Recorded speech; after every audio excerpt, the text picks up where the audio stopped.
Comment la baleine acquit son gosier.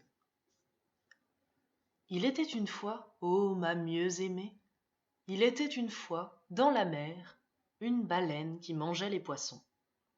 Elle mangea le hareng et le merlan, le turbot et le maquereau, le thon et l'espadon, la dorade et sa camarade, l'équille et l'étrille et l'anguille habile et lisse qui glisse. Tous les poissons qu'elle put rencontrer dans toute la mer, elle les mangea avec sa bouche, comme ça, jusqu'à ce qu'enfin il ne resta plus qu'un seul petit poisson dans toute la mer. Et c'était un petit poisson futé qui nageait juste derrière l'oreille droite de la baleine afin d'être toujours à l'abri.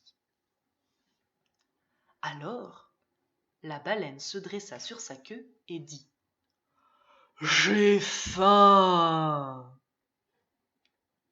Et le petit poisson futé dit d'une petite voix futée « Noble et généreux cétacé, as-tu déjà goûté de l'homme ?»« Non, dit la baleine. Ça ressemble à quoi ?»« C'est bon, dit le petit poisson futé. C'est bon, mais un peu dur sous la dent. Alors trouve-m'en quelques-uns, dit la baleine. Et elle fit écumer la mer avec sa queue. Un à la fois, c'est suffisant, dit le poisson futé. Si tu nages jusqu'à 30 degrés de latitude nord et 20 degrés de longitude ouest, c'est de la magie. Tu trouveras, assis sur un radeau au milieu de la mer, vêtu seulement d'une culotte en toile bleue et d'une paire de bretelles. N'oublie pas les bretelles, ma mieux aimée. D'un couteau de poche, tu trouveras un marin naufragé qui, il est juste de te le dire, est un homme d'infinies ressources et sagacité. Alors, la baleine nagea et nagea encore, le plus vite possible, jusqu'à 30 degrés de latitude nord et 20 degrés de longitude ouest, et là, sur un radeau, au milieu de la mer, vêtue seulement d'une culotte en toile bleue et d'une paire de bretelles, il ne faut surtout pas oublier les bretelles, ma mieux aimée. Avec un couteau de poche, elle trouva un marin naufragé, seul et solitaire, qui laissait traîner ses pieds dans l'eau. Sa maman l'avait autorisé à barboter, sinon il n'aurait jamais fait ça, car c'était un homme d'infinies ressources et sagacité. Alors, la baleine ouvrit grand la bouche. Elle l'ouvrit si grand, qu'elle touchait presque sa queue, et elle avala le marin naufragé, avec son radeau, sa culotte de toile bleue, ses bretelles, il ne faut pas les oublier, et son couteau de poche. Elle fourra tout cela au fond de ses placards secrets, bien au chaud, puis elle se lécha les babines, comme ça, et pirouetta 3 fois sur sa queue.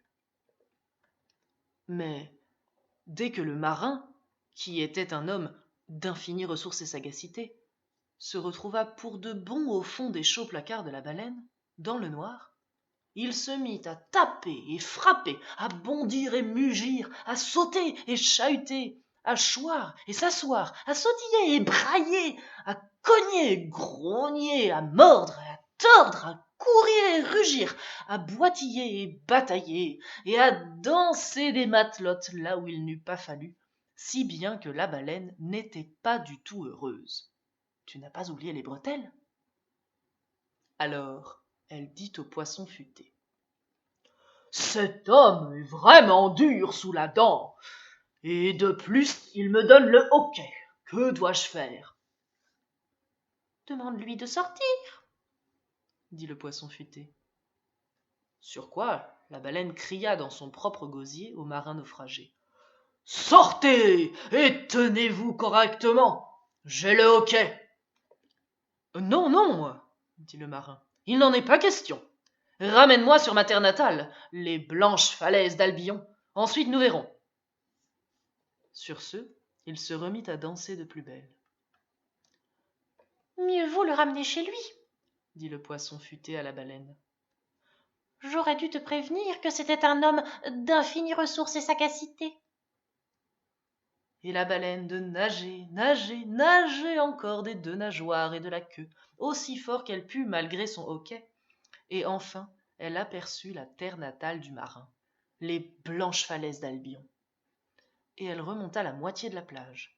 Elle ouvrit grand, tout grand la bouche, et dit « Correspondance pour Winchester, Ashwelot, Nashua, Keene et toutes les stations de la ligne de Fitchburg. » Et à l'instant où elle dit Fitch, le marin sortit de sa bouche. Mais tandis que la baleine nageait, le marin, qui était, c'est sûr, homme d'infinies ressources et sagacité, avait taillé le radeau à l'aide de son couteau de poche pour façonner un petit carré de treillage qu'il avait ensuite attaché solidement avec ses bretelles. Maintenant tu sais pourquoi il ne fallait pas oublier les bretelles. Et il avait coincé le treillage en travers du gosier de la baleine, où il resta fiché. Puis il récita le sloka suivant que je vais te rapporter, car tu ne le connais pas. Au moyen d'un treillage, j'éclos ton œsophage. Car le marin était aussi un hibernien. En marchant sur les galets, il retourna chez sa mère qui lui avait donné la permission de laisser traîner ses doigts de pied dans l'eau. Il se maria et vécut heureux très longtemps. La baleine aussi. Mais depuis ce jour, le treillage coincé dans son gosier, qu'elle ne réussit jamais à expulser en toussant ou à faire descendre en l'avalant, l'empêche de rien manger que de tout petits poissons. Et c'est la raison pour laquelle les baleines ne mangent plus d'hommes, de garçons ni de petites filles.